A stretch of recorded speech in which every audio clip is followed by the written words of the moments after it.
हरे कृष्णा। तो सभी भक्तों का स्वागत है श्री श्री राधा श्याम सुंदर मंदिर इस्कॉन बड़ौदा।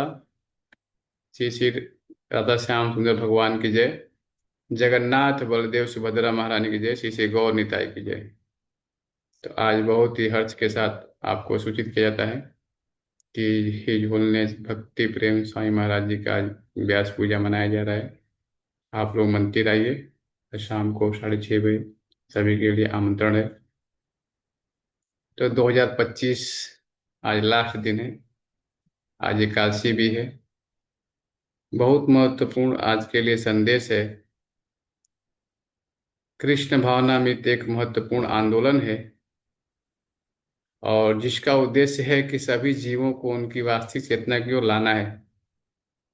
तो हम सब अपनी वास्तविक स्वरूप को भूल गए और हमारी जो वास्तविक चेतना है उसको कैसे हम जागृत करें, ये कृष्ण भावनामृत आंदोलन हमें प्रशिक्षण दे रहा है। जिस प्रकार यहाँ पर वेलव्यू जैसे कई ऐसे मानसिक रोगियों के अस्पताल हैं जिनका उद्देश्य पागल व्यक्ति को वापस उनकी वास्तविक चेतना में ले आने के लिए होता है। तो हम भी पागल थे यहाँ, क्योंकि हम कृष्ण भावनामृत में जब आए तो हम मालूम चला हम शरीर नहीं, हम आत्मा है। तो बताया गया है कि वेलव्यू ऐसे कई सारे अस्पताल हैं जो मानसिक रोगियों को ठीक करते हैं। हाँ, अस्पताल होते हैं जिनका उद्देश्य होता है कि पागल व्यक्ति को उनकी वास्तविक चेतना में कैसे वापस लाया जाए। उसी प्रकार से कृष्ण भावनामृत आंदोलन का उद्देश्य सभी जब सब पागल व्यक्तियों को उनकी वास्तविक चेतना में तक ले आने का है। तो कृष्ण भावनामृत आंदोलन जो है, हाँ, कैसे उसको उनकी वास्तविक स्वरूप बताया जाए, इसके लिए एक अभियान है। तो कृष्ण भावनामृत आंदोलन का उद्देश्य ही है कि सब पागल व्यक्तियों को उनकी वास्तविक चेतना तक ले आना है। अगर कोई व्यक्ति कृष्ण भावना भावित नहीं है तो थोड़ा बहुत पागल ही समझना चाहिए। भारत में कुछ समय पूर्व हत्या की एक दुर्घटना घटित हुई थी जिसमें हत्यारे ने अपनी सफाई देते हुए कहा था कि हत्या करते समय वह पागल सा हो गया था और इसलिए उसे यह मालूम नहीं हुआ उसने क्या कर दिया। अतः यह देखने के लिए कि हत्या करते समय वह वास्तव में पागल हो गया था या नहीं, एक दक्ष मनोवैज्ञानिक को उसके परीक्षण के लिए बुलाया गया। परीक्षण के बाद डॉक्टर ने अपनी राय देते हुए कहा कि उसने अनेक रोगियों की जांच की थी और जितने भी रोगियों के संपर्क में आया वे सब थोड़े थोड़े बहुत पागल थे। इसलिए यदि अदालत चाहे तो इस आधार पर उस अपराधी को माफ कर सकती है। हम समझ सकते हैं कि परीक्षण करके आप थोड़ा बहुत जान सकते हैं। हाँ, लेकिन वास्तव में एक बंगला में एक कविता है, एक महान वैष्णव कवि ने लिखा है कि जब कोई व्यक्ति भूत प्रेतों के प्रभाव में होता है तो केवल बकवास करता है। इसी प्रकार जो भौतिक प्रकृति के प्रभाव में होता है वह भी मानो भूत प्रेतों के ही बस में है। इसलिए वह जो कुछ बोलता है वह सब निरर्थक होता है। हम सब भौतिक प्रकृति के प्रभाव में हैं। अगर हम कृष्ण चर्चा नहीं करते, कृष्ण भावनामृत आंदोलन को हम नहीं समझ पाते तो हम भी क्या हैं।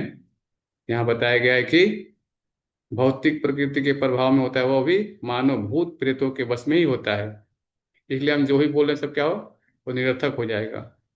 यद्यपि कोई व्यक्ति बड़ा दार्शनिक है या महान वैज्ञानिक है, लेकिन अगर वह माया रूपी चुड़ैल से प्रभावित है तो वह चाहे जो भी सिद्धांत प्रतिपादित करे, चाहे जो भी कहे, उसे किसी सीमा तक निरर्थक ही माना जाएगा।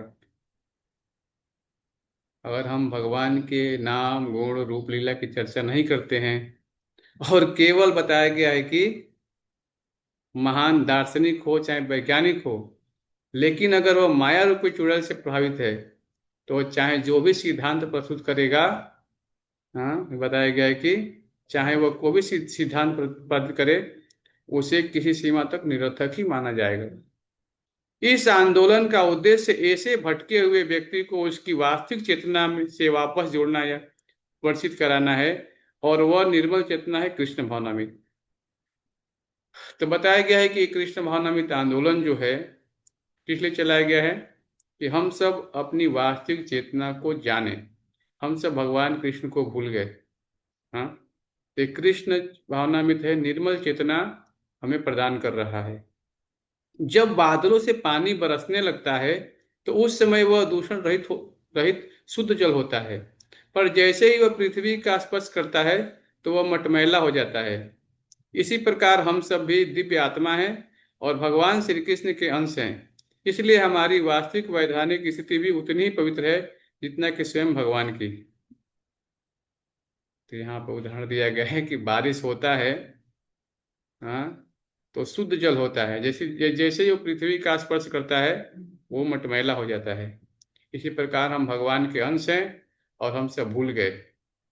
तो आइए नए साल में हम भगवान के नाम गुण रूप लीला को समझने के लिए इस्कॉन यानी अंतर्राष्ट्रीय कृष्ण भवन में ज्वाइन करें और वहाँ पे भगवत गीता भागवतम की कक्षाएं होती हैं। भक्तों के संपर्क में रहें, तभी हमारा जीवन ये सुखमय होगा। और आप श्रीमद् भागवतम भगवत गीता यथारूप पढ़िए और भागवतम ले जाइए। कहीं भी इस्कॉन के अंदर में आपको मिल जाएगा। और नियमित रूप से भक्तों के द्वारा ऑनलाइन कक्षा होती है, मंदिर में भगवत गीता होता है। तो नए साल में आप लोग आइए, जुड़िए और भगवान के नाम का जप करिए। रोज भगवान के नाम का जप करिए। हरे कृष्ण कृष्ण कृष्ण हरे हरे, हरे राम राम राम हरे हरे। तो ये कलयुग का यज्ञ है। घर बैठे चलते फिरते कहीं भी आप नाम ले सकते हैं। और नाम लेकर देखिए, आपका 2026 जो है बहुत ही आपका क्या होगा, सुखमय जीवन जिएंगे आप केवल नाम लेने से। तो आप इसको आजमा के देखिए। हरे कृष्णा। सभी भक्तों को धन्यवाद। हरे कृष्ण।